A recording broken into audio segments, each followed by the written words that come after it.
The lottery. The morning of June 27th was clear and sunny, with the fresh warmth of a full summer day. The flowers were blossoming profusely and the grass was richly green. The people of the village began to gather in the square, between the post office and the bank, around 10 o'clock. In some towns there were so many people that the lottery took 2 days and had to be started on June 26th, but in this village, where there were only about 300 people, the whole lottery took only about 2 hours. So it could begin at 10 o'clock in the morning and still be through in time to allow the villagers to get home for noon dinner. The children assembled first, of course. School was recently over for the summer, and the feeling of liberty sat uneasily on most of them. They tended to gather together quietly for a while before they broke into boisterous play, and their talk was still of the classroom and the teacher, of books and reprimands. Bobby Martin had already stuffed his pockets full of stones, and the other boys soon followed his example, selecting the smoothest and roundest stones. Bobby and Harry Jones and Dickie Delacroix, the villagers pronounced this name Delacroix, eventually made a great pile of stones in one corner of the square and guarded it against the raids of the other boys. The girls stood aside, talking among themselves, looking over their shoulders at the boys, and the very small children rolled in the dust or clung to the hands of their older brothers or sisters. Soon the men began to gather, surveying their own children, speaking of planting and rain, tractors and taxes. They stood together, away from the pile of stones in the corner, and their jokes were quiet and they smiled rather than laughed. The women, wearing faded house dresses and sweaters, came shortly after their menfolk. They greeted one another and exchanged bits of gossip as they went to join their husbands. Soon the women, standing by their husbands, began to call to their children, and the children came reluctantly, having to be called 4 or 5 times. Bobby Martin ducked under his mother's grasping hand and ran, laughing, back to the pile of stones. His father spoke up sharply, and Bobby came quickly and took his place between his father and his oldest brother. The lottery was conducted, as were the square dances, the teenage club, the Halloween program, by Mr. Summers, who had time and energy to devote to civic activities. He was a round-faced, jovial man and he ran the coal business, and people were sorry for him, because he had no children and his wife was a scold. When he arrived in the square, carrying the black wooden box, there was a murmur of conversation among the villagers, and he waved and called, "Little late today, folks." The postmaster, Mr. Graves, followed him, carrying a 3-legged stool, and the stool was put in the center of the square and Mr. Summers set the black box down on it. The villagers kept their distance, leaving a space between themselves and the stool, and when Mr. Summers said, "Some of you fellows want to give me a hand?" There was a hesitation before 2 men, Mr. Martin and his oldest son, Baxter, came forward to hold the box steady on the stool while Mr. Summers stirred up the papers inside it.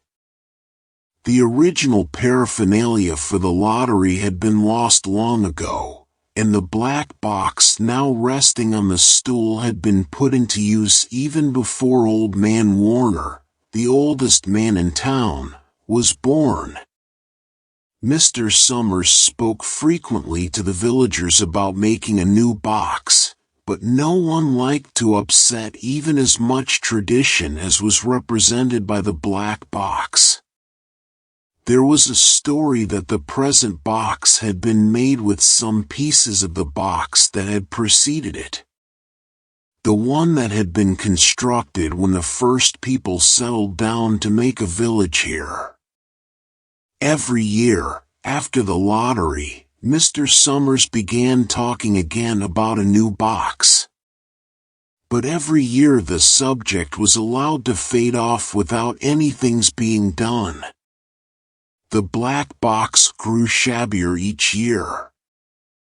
By now it was no longer completely black but splintered badly along one side to show the original wood color, and in some places faded or stained. Mr. Martin and his oldest son, Baxter, held the black box securely on the stool until Mr. Summers had stirred the papers thoroughly with his hand. Because so much of the ritual had been forgotten or discarded, Mr. Summers had been successful in having slips of paper substituted for the chips of wood that had been used for generations. Chips of wood, Mr. Summers had argued, had been all very well when the village was tiny. But now that the population was more than 300 and likely to keep on growing, it was necessary to use something that would fit more easily into the black box. The night before the lottery, Mr. Summers and Mr. Graves made up the slips of paper and put them into the box. And it was then taken to the safe of Mr. Summers' coal company and locked up until Mr. Summers was ready to take it to the square next morning. The rest of the year, the box was put away, sometimes one place, sometimes another. It had spent 1 year in Mr. Graves' barn and another year underfoot in the post office, and sometimes it was set on a shelf in the Martin grocery and left there. There was a great deal of fussing to be done before Mr. Summers declared the lottery open. There were the lists to make up, of heads of families, heads of households in each family, members of each household in each family. There was the proper swearing in of Mr. Summers by the postmaster, as the official of the lottery. At one time, some people remembered, there had been a recital of some sort, performed by the official of the lottery, a perfunctory, tuneless chant that had been rattled off duly each year. Some people believed that the official of the lottery used to stand just so when he said or sang it. Others believed that he was supposed to walk among the people, but years and years ago this part of the ritual had been allowed to lapse. There had been, also, a ritual salute, which the official of the lottery had had to use in addressing each person who came up to draw from the box. But this also had changed with time, until now it was felt necessary only for the official to speak to each person approaching. Mr. Summers was very good at all this, in his clean white shirt and blue jeans, with one hand resting carelessly on the black box. He seemed very proper and important as he talked interminably to Mr. Graves and the Martins.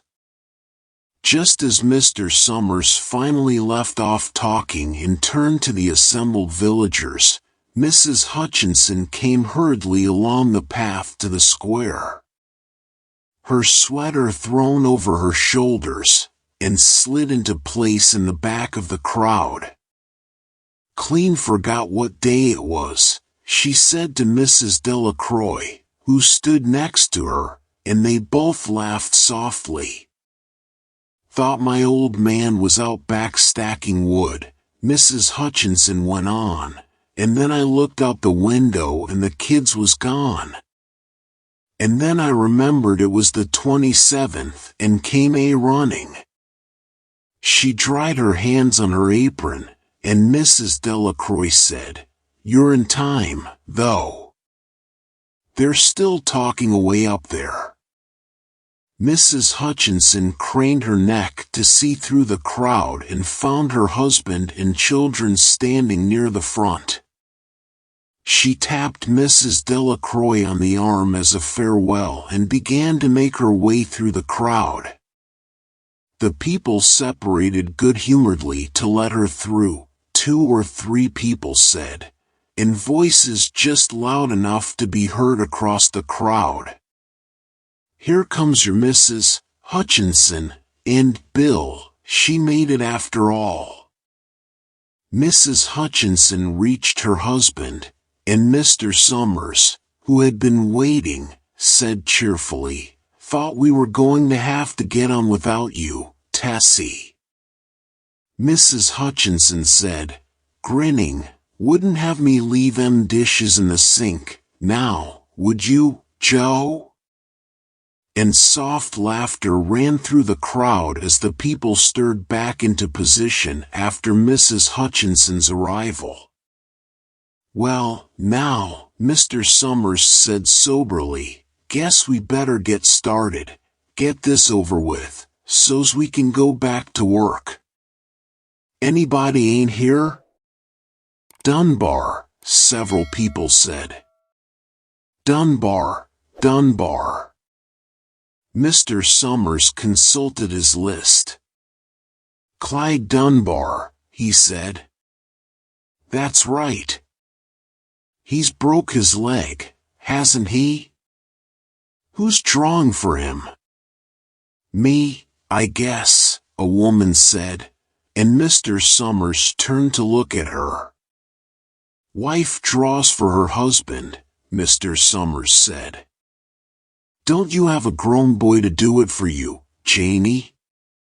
Although Mr. Summers and everyone else in the village knew the answer perfectly well, it was the business of the official of the lottery to ask such questions formally. Mr. Summers waited with an expression of polite interest while Mrs. Dunbar answered. "Horace is not but 16 yet," Mrs. Dunbar said regretfully. "Guess I got tough filling for the old man this year." "Right," Mr. Summers said. He made a note on the list he was holding. Then he asked, "Watson boy drawing this year?" A tall boy in the crowd raised his hand. "Here," he said. "I'm drawing for mother and me." He blinked his eyes nervously and ducked his head as several voices in the crowd said things like, "Good fellow, Jack, and glad to see your mother's got a man to do it." "Well," Mr. Summers said, "guess that's everyone." "Old man Warner make it?" "Here," a voice said, and Mr. Summers nodded. A sudden hush fell on the crowd as Mr. Summers cleared his throat and looked at the list. "All ready?" he called. "Now, I'll read the names, heads of families first, and the men come up and take a paper out of the box. Keep the paper folded in your hand without looking at it until everyone has had a turn. Everything clear?" The people had done it so many times that they only half listened to the directions. Most of them were quiet, wetting their lips, not looking around. Then Mr. Summers raised one hand high and said, "Adams." A man disengaged himself from the crowd and came forward. "Hi, Steve," Mr. Summers said, "and Mr. Adams said, "Hi, Joe." They grinned at one another humorlessly and nervously. Then Mr. Adams reached into the black box and took out a folded paper. He held it firmly by one corner as he turned and went hastily back to his place in the crowd, where he stood a little apart from his family, not looking down at his hand. "Alan," Mr. Summers said. "Anderson Bentham. Seems like there's no time at all between lotteries anymore," Mrs. Delacroix said to Mrs. Graves in the back row. "Seems like we got through with the last one only last week." "Time sure goes fast," Mrs. Graves said. Clark Delacroix. "There goes my old man," Mrs. Delacroix said. She held her breath while her husband went forward. "Dunbar," Mr. Summers said, and Mrs. Dunbar went steadily to the box while one of the women said, "Go on, Janie," and another said, "There she goes." "We're next," Mrs. Graves said.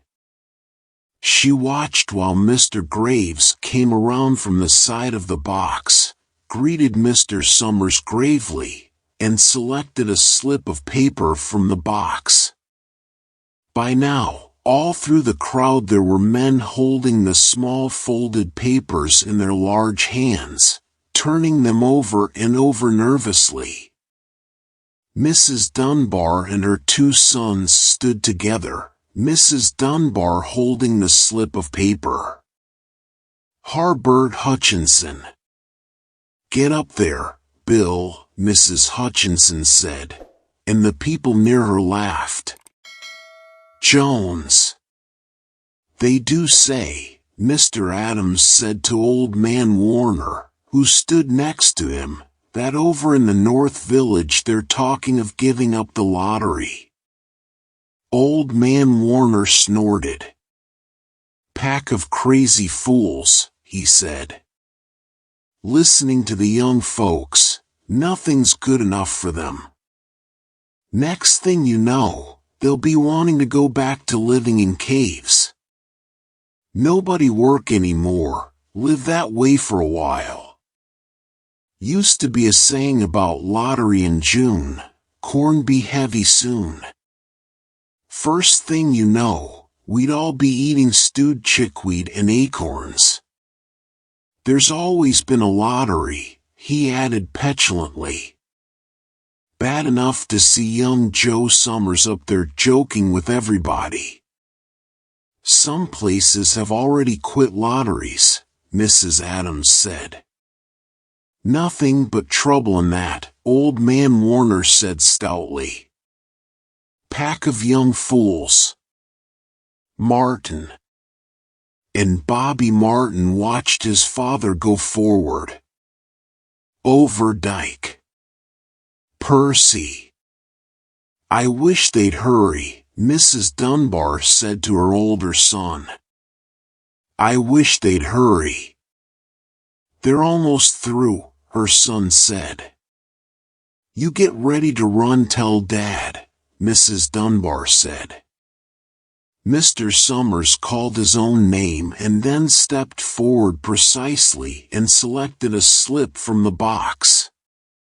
Then he called, "Warner." "77th year I been in the lottery," Old Man Warner said as he went through the crowd. "77th time." "Watson." The tall boy came awkwardly through the crowd. Someone said, "Don't be nervous, Jack," and Mr. Summers said, "Take your time, son." Zanini. After that, there was a long pause, a breathless pause, until Mr. Summers, holding his slip of paper in the air, said, "All right, fellows." For a minute, no one moved, and then all the slips of paper were opened. Suddenly, all the women began to speak at once, saying, "Who is it? Who's got it? Is it the Dunbars? Is it the Watsons?" Then the voices began to say, "It's Hutchinson. It's Bill. Bill Hutchinson's got it. Go tell your father," Mrs. Dunbar said to her older son. People began to look around to see the Hutchinsons. Bill Hutchinson was standing quiet, staring down at the paper in his hand. Suddenly, Tessie Hutchinson shouted to Mr. Summers, "You didn't give him time enough to take any paper he wanted. I saw you. It wasn't fair. Be a good sport, Tessie," Mrs. Delacroix called, and Mrs. Graves said, "All of us took the same chance." "Shut up, Tessie," Bill Hutchinson said. "Well, everyone," Mr. Summers said, "that was done pretty fast, and now we've got to be hurrying a little more to get done in time." He consulted his next list. "Bill," he said, "you draw for the Hutchinson family. You got any other households in the Hutchinsons?" "There's Don and Eva," Mrs. Hutchinson yelled. "Make them take their chance. Daughters draw with their husbands' families, Tessie," Mr. Summers said gently. "You know that as well as anyone else." "It wasn't fair," Tessie said. "I guess not, Joe," Bill Hutchinson said regretfully. "My daughter draws with her husband's family, that's only fair.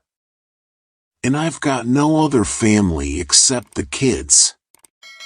"Then, as far as drawing for families is concerned, it's you," Mr. Summers said in explanation. "And as far as drawing for households is concerned, that's you, too. Right?" "Right," Bill Hutchinson said. "How many kids, Bill?" Mr. Summers asked formally.